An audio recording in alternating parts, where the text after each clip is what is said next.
Let's get more, though, on AIG CEO Bob Benmosche's illness and what it means for the company's management structure. We're joined now on the phone by Robert Bolton. He's the managing director at Mendon Capital Advisors in Rochester, New York. And Robert, I've got to wonder, the shareholders must be thinking to themselves, how much of this is going to take away any type of Benmosche premium on the stock of AIG? Well, I think clearly, Betty, there is some concern over, historically speaking, we've seen some dislocation because there hasn't really been a solid manager in place, and now we have one in Mr.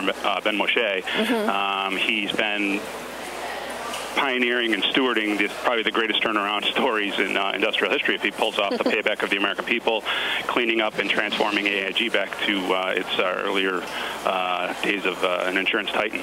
Right. No, and he has, much to his credit. So if he does have to leave earlier than planned, do they have a proper successor in place? What does that do? I think that is the big question. Historically, again, the board has not come forth with a sound contingency plan. Even if they don't come out with the details as to say who is going to take over, they want to instill some confidence that there is a plan.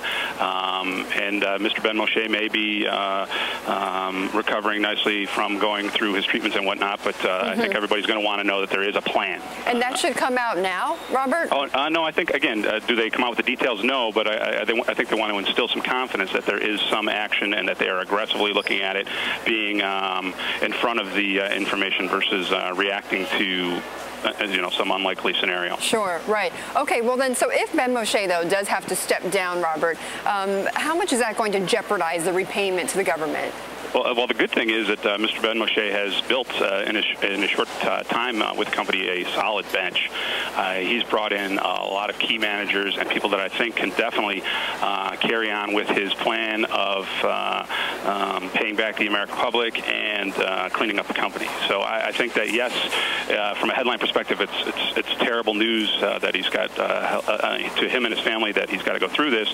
But at the same time, it's not like he is a guy that's all by himself. He's surrounded himself by good, smart people who get the insurance business and who get the regulatory aspects of what he's undertaking. Right, and he's put this plan in place, like you said. Okay, Robert, we'll leave it there. Thank you so much for joining us. Robert Bolton, the managing director at Mendon Capital Advisors.